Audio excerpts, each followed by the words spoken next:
Hello guys, welcome to the third session of Powerful Corporate Communications, and today we are going to share with you the third element or the third spice for being effective in your communication.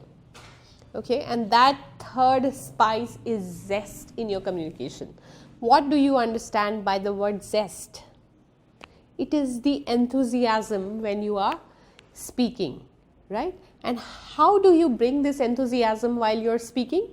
Well, I'm going to give you 3 things that can help you bring zest in your speech.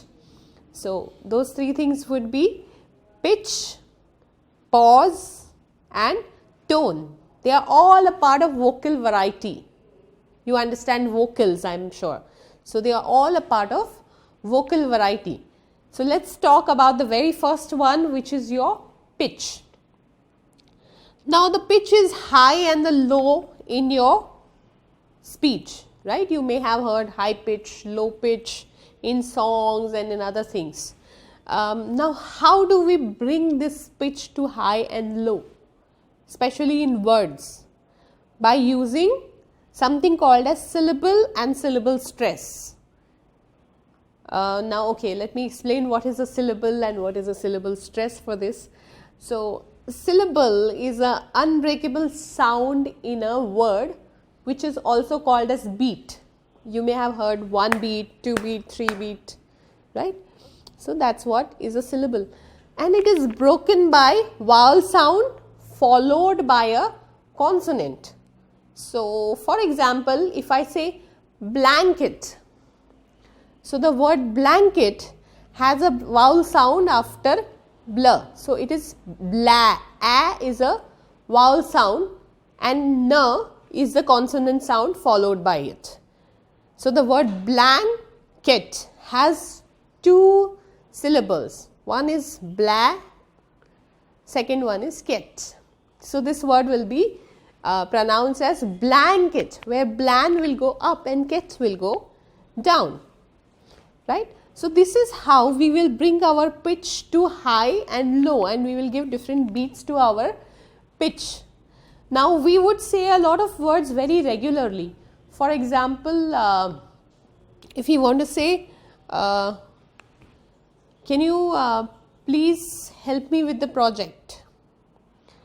Now, there are so many words where we could have used syllable and syllable stress. Let's take the word project here. How did we say it? We just said simply project. But how do we say it actually when we have to bring a high pitch and a low pitch in this? Project. Pro goes up where we stress the syllable o, and then ject goes down. So, it goes as project, geography, photography, animal, right? So, when we start pronouncing our words as per syllable stress, we can have a nice pitch and a nice zest in our speech. And I am going to give you a lot of words to practice when it comes to syllable and syllable stress. Okay, let's go to tone. Tone again brings a lot of emotion in your speech.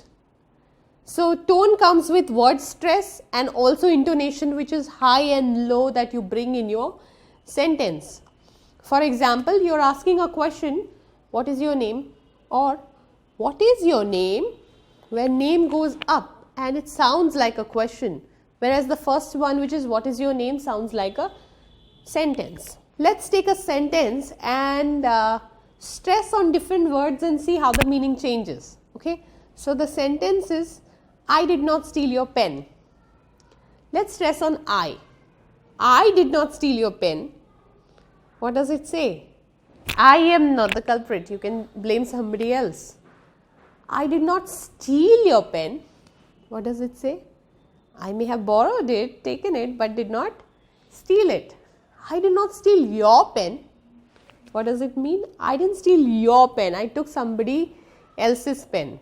Or I did not steal your pen, which means I stole something else. So, do you see how one sentence can bring out 4 meanings just by stressing on a particular word? Similarly, If I have lost my phone and I say, do you know who has taken my phone? It shows in my sound that I am angry. Or if I say, I have lost my phone, do you know who has taken it? What does it say? It says that I am a little upset. When I say, do you know where my phone is? It shows a lot of inquisitiveness. So I would request you to start using tone or intonation in your speech to bring out the correct meaning of what you want to say. Because some people are really flat. You would not really you'd come to know whether they are upset, happy, or excited with what they are saying. So for example, I got a promotion and I'm very excited and I want to share it with you guys. One way would be I come and tell you, you know what, I got promoted as a manager today. Does not show any emotion in my voice. Maybe I'm not excited. You would not be able to tell whether I'm happy or sad. Whereas if I come and tell you, you know what, I got promoted as a manager today, you will feel the excitement in your voice, in my voice, right? So that's what I wanted to tell you today, that tone is a very important aspect of your voice. Also your pitch and pause. We will talk about pause in a bit. And I was talking about Mr. Albert Mehrabian in the earlier session, who had conducted a research about face-to-face business communication and had said that 55% of face-to-face communication has body language as the most important aspect. The second important aspect is your tone. Tone is given 38% of weightage out of 100%, which means you need to use it positively for your own benefit. Let's come to pauses. Now, why is it important to use pause? Because when you use proper pauses, people can retain information. They get the time to listen, understand and reflect. When you speak your sentences without any pauses, just use and, if, so, but and complete your sentences, and you create one paragraph from one sentence, then people will not be able to remember a lot of things that you said. So you need to use pauses effectively. Pause at the right places in your sentence. Whenever you feel there is a comma, you can pause. Whenever you think there is a full stop in a sentence, you can pause and use it to your benefit.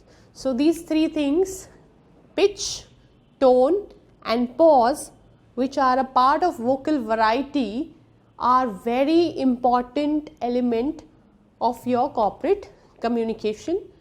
Please use it wisely and get full benefit of it. Thank you so much.